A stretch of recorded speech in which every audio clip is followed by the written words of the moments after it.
Hello, my name is Jennifer Woods, and I'm going to present my thesis to you, Relational Frame Theory in Practice, Evaluating the Efficacy of the Peak Transformation Module. The purpose of the present study was to evaluate the efficacy of the Peak-T module in teaching advanced language skills to children with autism. Peak is a curriculum based on RFT that has emerged to teach skills. However, the efficacy of the curriculum hasn't been evaluated, thus allowing for additional growth with access to the current study. Furthermore, the study and use of the Peak-T programs is a way to further build upon the process of teaching derived relations through a curriculum such as Peak, foundationally built upon RFT work. By following Peak practices, the experimenter projected to see data indicating a derived mutual combinatorial entailment across 3 relational stimulus classes and a transformation of stimulus function across each of the participants' results. 3 participants were recruited for the purposes of this study. James, participant number 1, is a 12-year-old male enrolled in a regular education classroom. James was verbal and demonstrated an array of complex verbal operants. He could tact higher level academic stimuli and man for preferred items as well as reject non-preferred items. James has a diagnosis of autism spectrum disorder, and his portion of the Peak experiment was conducted in the classroom he currently attends.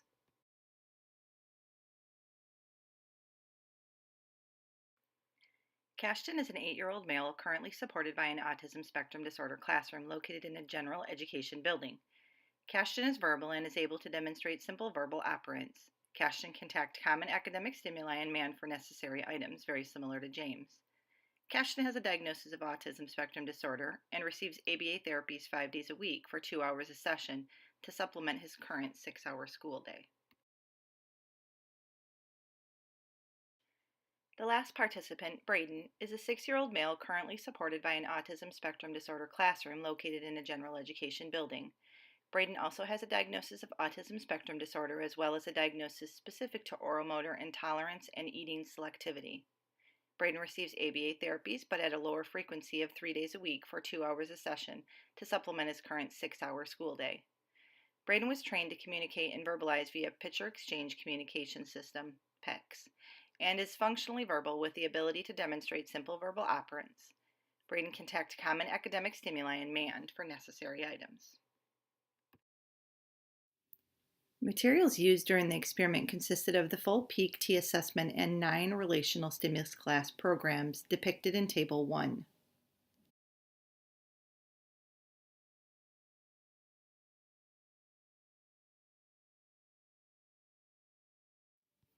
The assessment is divided to evaluate expressive and receptive domains, each consisting of the same categories: coordination, opposition, distinction, categorical, hierarchical, and deictic. The Peak Transformation Pre-Assessment used contains sub-assessments with 16 items, each across 6 frame families, resulting in 96 total pre-test items. Administration time across participating children varied based upon the abilities of the learner and did not include consequential reinforcement per response. However, use of breaks in between subtests were used to maintain motivation and solidify testing potential. The Peak-T pre-assessment receptive subtest follows the same thematic presentation of increasingly complex questions within each relational frame. Lastly, in regards to methods, modification to the stimuli was used by creating a digital image of each stimulus set used via access to an iPad. Upon completion of both subtests, a record form is filled out per individual scores and then inputted into the provided pre-assessment interpretive worksheet. It's important to note that not all of the students used the iPad accommodation, but it was made available in all situations. Procedure. A multiple baseline across skill design was used to illustrate experimental control. Experimental control was further illustrated through probes conducted after all stimulus relations were considered mastered. The first step in the early study was to conduct the Peak-T pre-assessment, followed by the full assessment. Implementation of programs based upon individual student results via a train and test model, followed finally by a subsidiary full assessment to compare pre- and post results for all participants.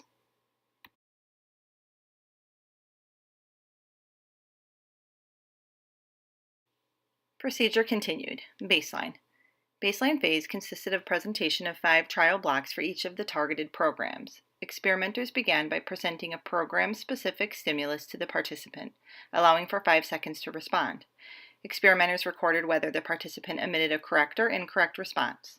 During the baseline period, neither correct nor incorrect responding received prompts, reinforcement, or feedback. Following a response of 5 seconds, pausing, the experimenter promptly advanced to the next trial and repeated the same general sequence. Procedure continued with training. In the training phase, all participants were granted access to preferred items and activities contingent on equal or greater accuracy from earlier sessions. In response to an error, the experimenter stated no, say, and inserted the correct answer that was needed, and represented the trial.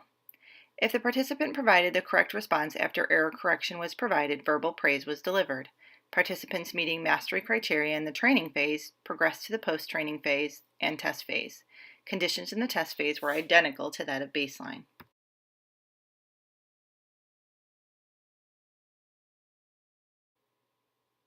The programs consisted of 9 different programs from Peak T curriculum, all listed here.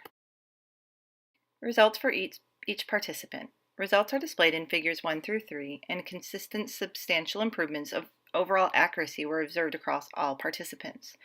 Results for James, depicted in the multiple baseline graphs across 3 different Peak T programs, are represented in figure 1.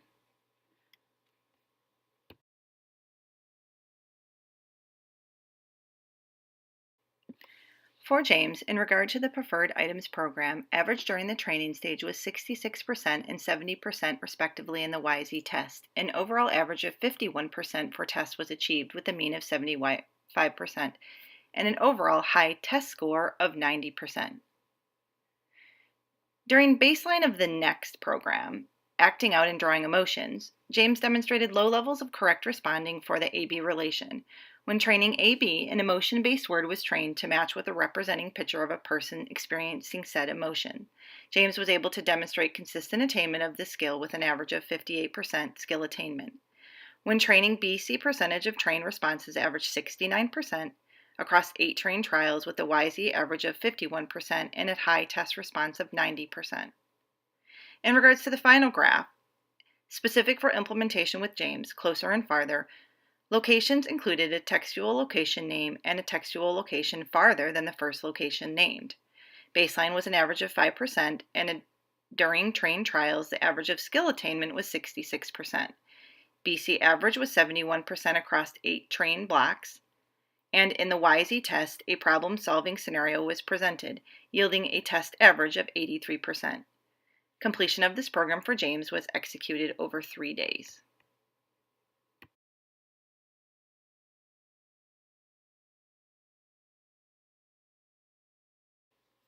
Cashton's results are next.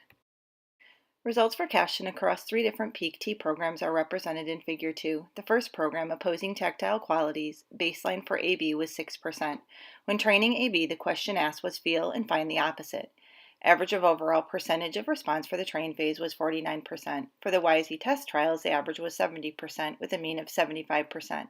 It is important to note that during this program, Cashton did not like the idea of wearing a blindfold to accommodate vision occlusion. Items were placed in a box with a hole for Cashton to put his hands in, and this accommodation then allowed for attainment of train and test attainment of the skill over 2 days at a frequency of 2 cumulative hours per day. For the next graph, in the big and small program, when training AB presentation including 3 trial blocks of trained stimuli, baseline for AB was at an average of 5% and increased to an average of 70% during mean trials. For the YZ test trials, average of response was also 70% with a mean of 80%. Completion of this program for Cashton was executed over 3 days. The train stage of the program spanned over 2 of the 3 days, and the test phase was successfully completed by the end of day 3. In the final graph, the final program for Cashton was Picture-to-Picture program. Baseline prior to train and test averaged 6%, but increased to 49% for the YZ test trials. A stimulus relation was considered mastered when Cashton was able to successfully complete 2 consecutive test trial blocks of 80%. Attainment of this occurred following the 4th of the 5 test probes. The test phase started at the end of day 2 and was successfully completed by the end of day 3.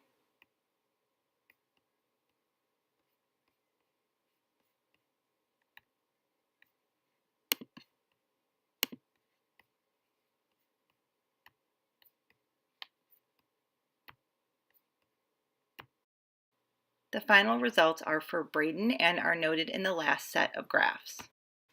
The final student participating was Braden. Braden also participated in 3 different Peak T programs. Baseline for the gustatory program demonstrated an attainment average of 3%. AB and YZ relations for this program were initially delayed due to food anxiety and Braden's concern that he had to eat all of the food present. Following accommodations and further explanation for Braden, he demonstrated an increase in compliance with following the SD, allowing for completion of AB relation over 18 trials with a mean of 43% correct answering.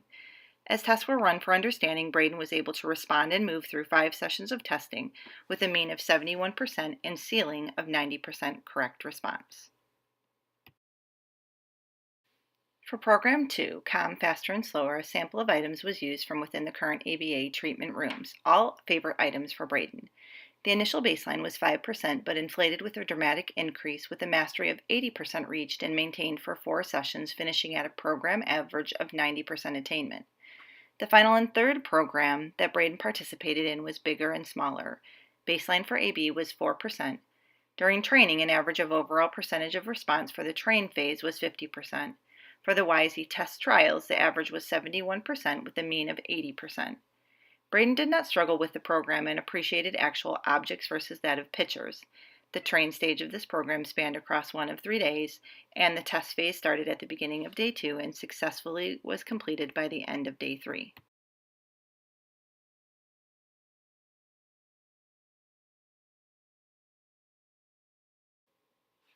Overall findings from the study demonstrated that when Peak T assessment targets were mastered via training, their related Peak T targets were concurrently mastered, which was verified by post-intervention Peak T assessment probes.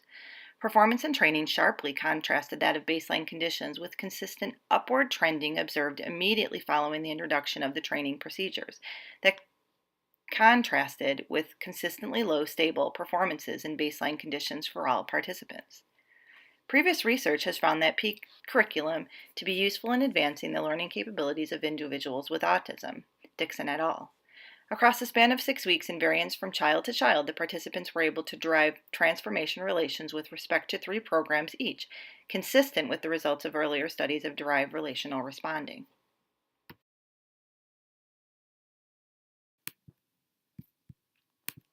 Limitations. These limitations can be managed in future research through the recruitment of larger numbers of students, varying intensities of behavioral needs, and staff participants. An important shortcoming of the study is the lack of procedural integrity data, as non-automated procedures for teaching relational tasks became more common in educational settings, and ensuring close adherence to the instructional protocol is compulsory. A second limitation was the idea that the group was homogeneous in the sample, which could be improved upon by subsequent investigations using a demographically diverse population that matches the distribution of persons with autism. Another further limitation of the study was that it only assessed Peak T skills that were determined related to skills found absent from participants' skill repertoires per assessment in the initial round of the implementation. And finally, future research. Future research may consider the degree to which the training procedures used in the present study promote the generalization of trained skills to novel stimuli outside of the targets chosen.